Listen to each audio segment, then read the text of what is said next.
दोस्तों, welcome to online education planet. तो आज हम करेंगे एचटेट टीसीटी 2019 के जनरल सेक्शन का सॉल्यूशन और पार्ट रहेगा हम इंग्लिश सॉल्यूशन करेंगे। ठीक है, अगर आप एचटेट की तैयारी कर रहे हो तो आप हमारे चैनल के साथ जुड़ सकते हो। हमारे चैनल पर आपको पीआरटी, टीसीटी, पीजीटी तीनों लेवल के लिए लास्ट 5 ईयर के पीवाईक्यू मिल जाएंगे।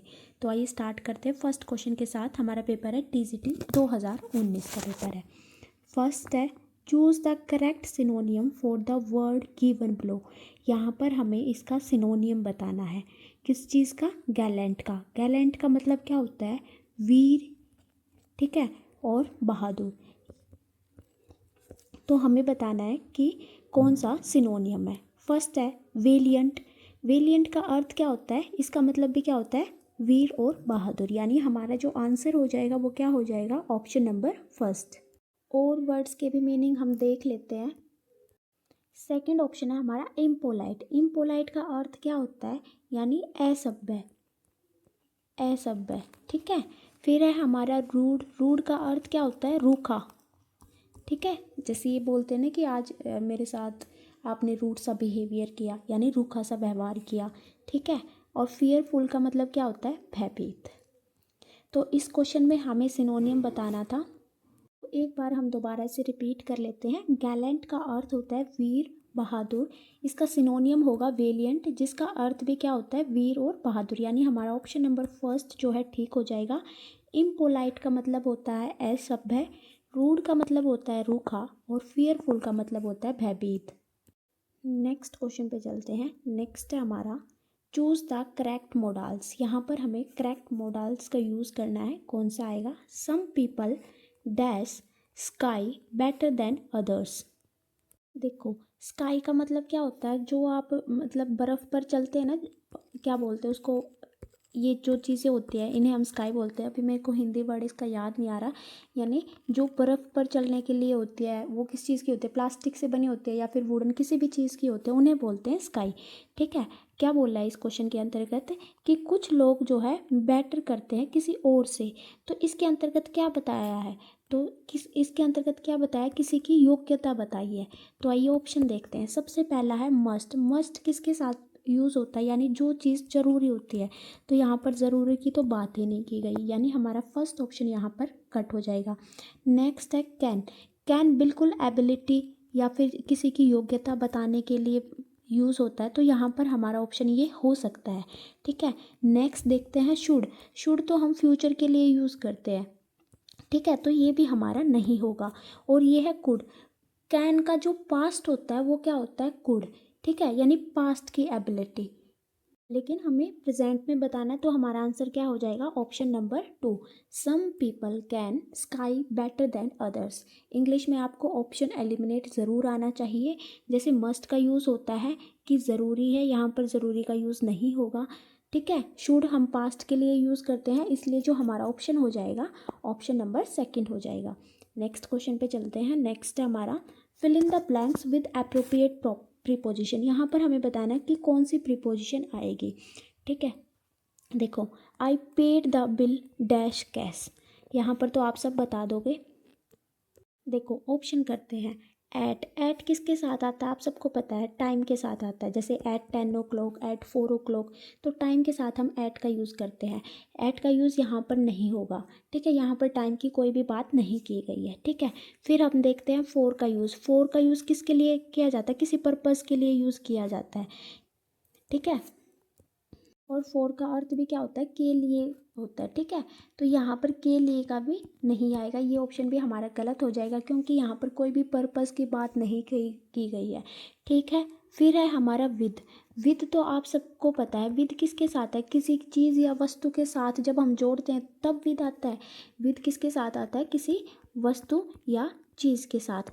तो अब आप बताओ यहाँ पर क्या आएगा? किसी वस्तु या फिर चीज़ के साथ हम जो है विद का यूज़ करते हैं। तो हमारा आंसर क्या हो जाएगा? In. I paid the bill in cash, ठीक है। नेक्स्ट क्वेश्चन पे चलते हैं। नेक्स्ट हमारा choose the correct word for the sentence. हमें करेक्ट वर्ड बताना है। A man who is womanish in his habit. यानी एक आदमी के अंदर अगर वो औरताना औरताना आदतें हैं उसकी, लड़कियों जैसी आदतें हैं, तो उसको आप क्या बोलोगे? अर्सोनिस्ट बोलोगे, एपिक्योर बोलोगे, या एफिमिनेट बोलोगे, या फिल्टी बोलोगे? तो आप सबको पता है जब मैन के अंतर्गत जो है औरत जैसी हैबिट आ जाती है तो उसे हम क्या बोलते हैं? एफिमिनेट, यानी ऑप्शन नंबर 3। ठीक है, ऑप्शन भी हम देख लेते हैं। फर्स्ट है हमारा एर्सोनिस्ट। इसका मतलब होता है जानबूझकर आग लगाने वाला, किसी बिल्डिंग वगैरह को डिस्ट्रॉय करने के लिए, यानी बिल्डिंग वगैरह को डिस्ट्रॉय करने के लिए जानबूझकर आग लगाना, ये हमारा क्या होता है? एर्सोनिस्ट, जानबूझकर आग लगाने वाला। ठीक है, नेक्स्ट है हमारा एपिक्योर। एपिक्योर क्या होता है? चटोरा। क्या होता है? इसे हम क्या बोल सकते हैं? चटोरा, यानी जो खाने को और ड्रिंक को बहुत ज़्यादा इंजॉय करता है, यानी who enjoy food and drink, जो खाने और ड्रिंक को बहुत ज़्यादा इंजॉय करता है उसे हम बोलते हैं एपिक्योर। इसे हम हिंदी में चटोरा भी बोल सकते हैं। नेक्स्ट है फिल्टी। फिल्टी का मतलब क्या होता है? लॉयल्टी। फिल्टी मतलब क्या होता है? लॉयल्टी या फिर निष्ठा। ठीक है, तो अर्सोनिस्ट क्या होता है? किसी बिल्डिंग वगैरह को जानबूझकर आग लगाना, एपिक्योर चटोरा, और फिल्टी क्या होता है? लॉयल्टी और निष्ठा। नेक्स्ट क्वेश्चन पे चलते हैं। नेक्स्ट है हमारा choose the correct antonym for the word given below. हमें बताना है कि कौन सा करेक्ट एंटोनियम है। एंटोनियम क्या होता है? उल्टा बताना होता है हमें। ठीक है, तो फर्स्ट है हमारा, पहले हम देख लेते हैं ये क्या है? बैंकरप्ट। बैंकरप्ट ये क्या होता है? यानी दिवालिया। इसका अर्थ क्या होता है? दिवालिया। दिवालिया का अर्थ क्या होता है? कोई भी धन या फिर धन चुकाने में असमर्थ, यानी कोई भी अगर धन चुका नहीं पा रहा है, ठीक है, धन चुकाने में असमर्थ भी इसे हम बोल सकते हैं सिंपल लैंग्वेज के अंतर्गत। तो इसका हमें एंटोनियम बताना है। सबसे पहला है पेनीलेस। इसका मतलब क्या होता है? पेनीलेस का मतलब होता है गरीब। ठीक है, गरीब। नेक्स्ट है इंसॉल्वेंट। इसका अर्थ भी क्या होता है? दिवालिया, यानी ये क्या हो गया? इसका सिनोनियम हो गया बैंकरप्ट का। ठीक है, यानी धन चुकाने में असमर्थ। रूंड का मतलब क्या होता है? तबाह। रूंड कर दिया यानी सब कुछ खराब कर दिया, क्या मतलब होता है? तबाह। तो हमारा आंसर क्या हो जाएगा? ऑप्शन नंबर 4 जो है इसका एंटोनियम होगा। सोलवेंट क्या होगा? जो धन चुकाने में समर्थ है। ठीक है, ये इसका अपोजिट हो जाएगा, यानी ऑप्शन नंबर 4 इसका आंसर हो जाएगा। एक बार हम दोबारा रिपीट कर लेते हैं। बैंकरप्ट कौन होता है? जो धन चुकाने में असमर्थ होता है, और बैंकरप्ट को ही हम क्या बोलते हैं? इंसॉल्वेंट बोलते हैं। पेनीलेस क्या होता है? गरीब होता है। रूंड क्या होता है? तबाह। और सॉल्वेंट क्या होता है? जो धन चुकाने में समर्थ हो, यानी ऑप्शन नंबर 4 इसका आंसर हो जाएगा। नेक्स्ट क्वेश्चन पे चलते हैं। नेक्स्ट है fill in the blanks with the correct option. यहाँ पर हमें फिल इन द ब्लैंक्स करना है। Dash doing the cooking I look after the garden, यानी कुकिंग करते वक्त वो साथ में गार्डन देख रहा था। अब देखो इस तरह के सेंटेंस कैसे होते हैं, यानी जब एक साथ दो काम होते हैं। पहले हम ऑप्शन देखते हैं। सबसे पहला है बिसाइड। बिसाइड क्या होता है? बगल में। बिसाइड क्या होता है? बगल में, यानी साथ में। ठीक है, बगल में। ठीक है, नेक्स्ट ऑप्शन देखते हैं हाउएवर। देखो ये एक कंजक्शन होती है, और ये कहाँ पर यूज़ होती है? कंजक्शन कहाँ पर यूज़ होती है? जब दो सेंटेंस को जोड़ना होता है, और ये हमेशा रीज़न के साथ होती है, यानी जब हमें कोई रीज़न बताना होता है तब यूज़ करते हैं। तो यहाँ पर हम कोई रीज़न नहीं बता रहे, तो ये भी हमारा आंसर नहीं होगा। बिसाइड भी नहीं होगा, क्योंकि बिसाइड क्या होता है? कोई चीज़ या वस्तु साथ में, यानी बगल में, तो ये भी हमारा ऑप्शन नहीं होगा। नेक्स्ट है बिसाइड्स। बिसाइड्स क्या होता है?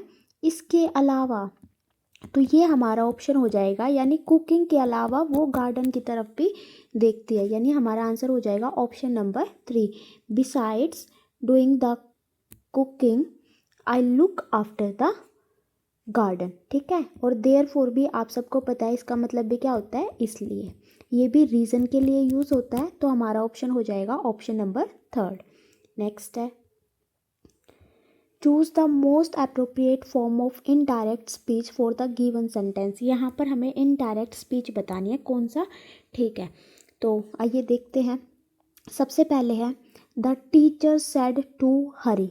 आप सबको पता है सेड टू किस में चेंज हो जाता है? आस्क्ड में चेंज हो जाता है। तो देखते हैं, ऑप्शन देखते हैं।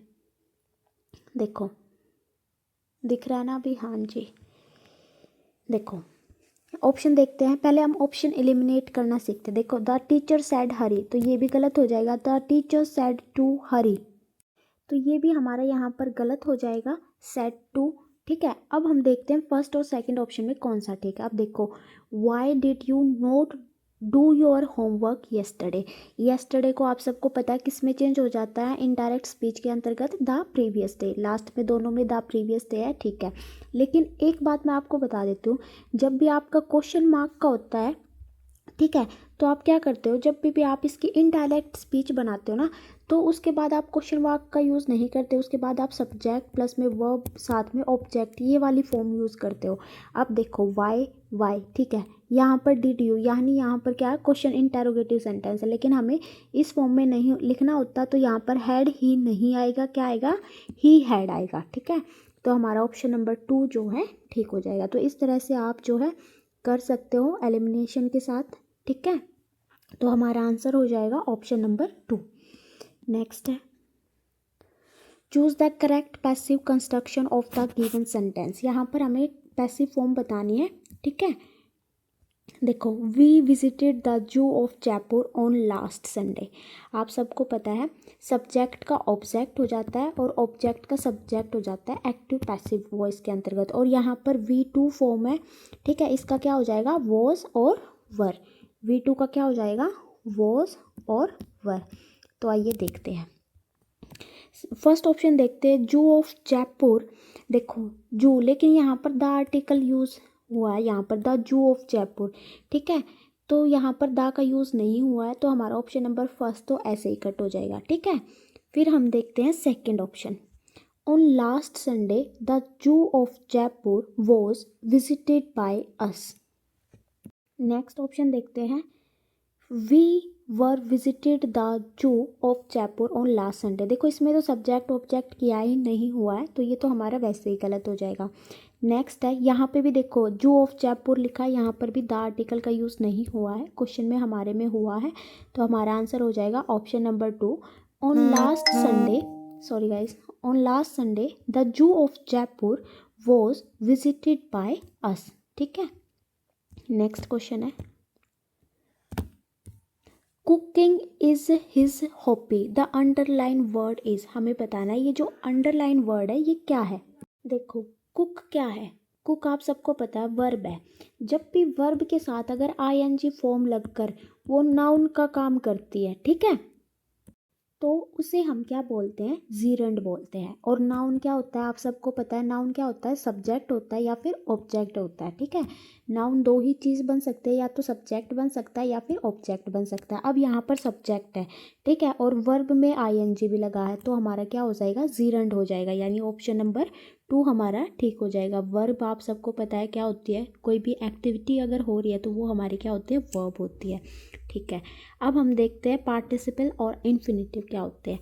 अब देखो पार्टिसिपल भी क्या होते हैं, जब ING फॉर्म में होते हैं, वर्ब के साथ ING फॉर्म में होते हैं, लेकिन इनमें क्या डिफरेंस होता है, जो जीरंड होते हैं वो तो बनता है नाउन यानी सब्जेक्ट या फिर ऑब्जेक्ट बनेंगे, लेकिन जो ये पार्टिसिपल होंगे वो क्या बनेंगे, एडजेक्टिव। एडजेक्टिव क्या होते हैं, जो नाउन की विशेषता बताते हैं। ठीक है, ये नाउन नहीं बनेगा, और जो वर्ब की फर्स्ट फॉर्म के साथ ING लग जाए और एडजेक्टिव का काम करे यानी नाउन की विशेषता बताए, तो हमारा पार्टिसिपल हो जाएगा।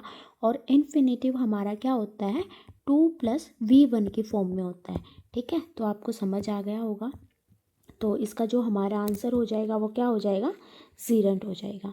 ठीक है, नेक्स्ट क्वेश्चन पर चलते हैं, चूज़ द करेक्ट डिटर्मिनर। यहाँ पर हमें करेक्ट बताना है कि कौन सा आएगा। Dash knowledge is a dangerous thing.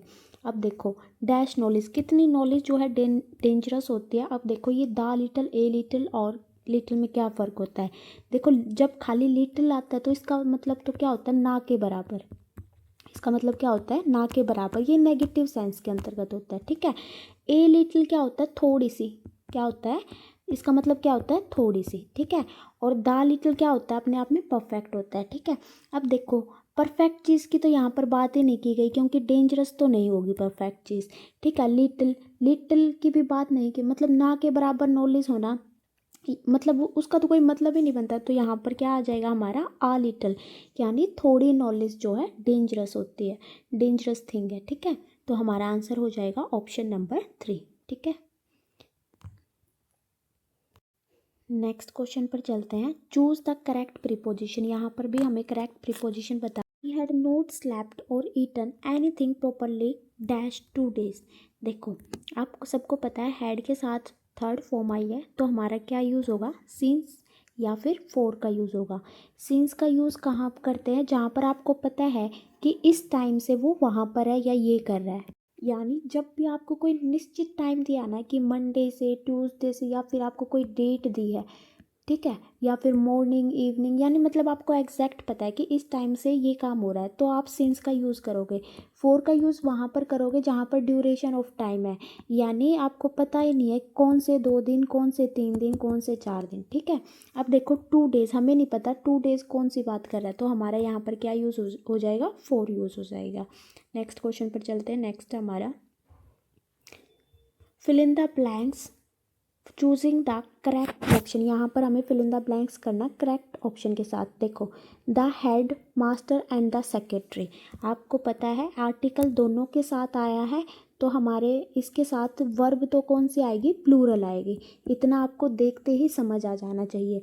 और अगर एक ही आर्टिकल का यूज़ हो रहा है, अगर यहाँ पर ऐसे होता the head master and secretary, the head master and the head master and secretary, तो क्या होता कि भाई एक ही बंदे की बात हो रही है, लेकिन यहाँ पर दोनों के साथ आर्टिकल आया है, यानी 2 बंदों की बात हो रही है, तो यहाँ पर क्या हो जाएगा, प्लूरल वर्ब आएगी। तो आपको पता है वॉज और वॉज बिंग तो यहाँ पर कट हो जाएगा। तो हमारा आंसर क्या हो जाएगा, वर, यानी option number 2, the head master and the secretary were present in the meeting.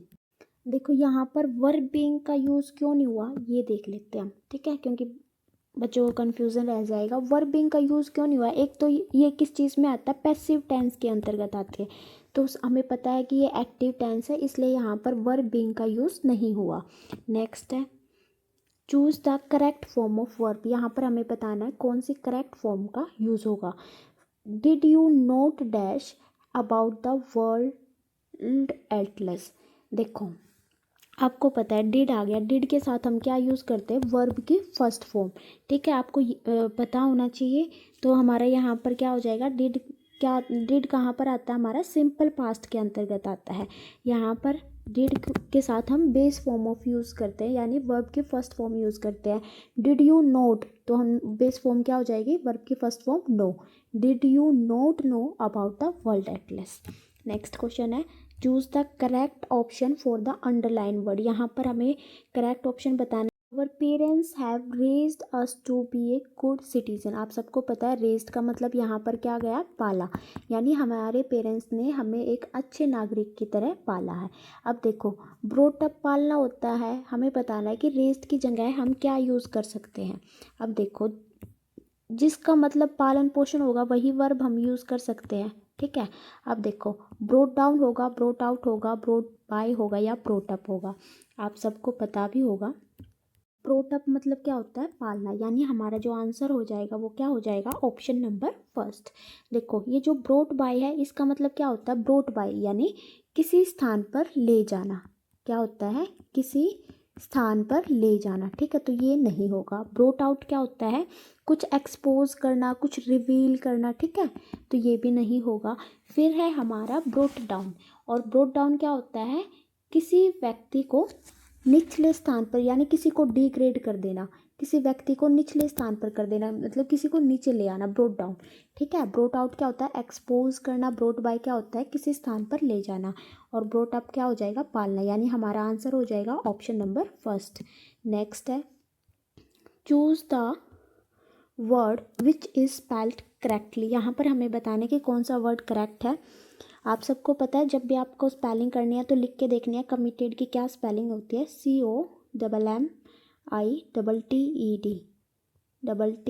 COMMITED, तो हमारा आंसर हो जाएगा ऑप्शन नंबर सेकेंड। ठीक है, तो यहाँ पर हमारा 2019 की इंग्लिश ख़त्म होती है, TCT इंग्लिश।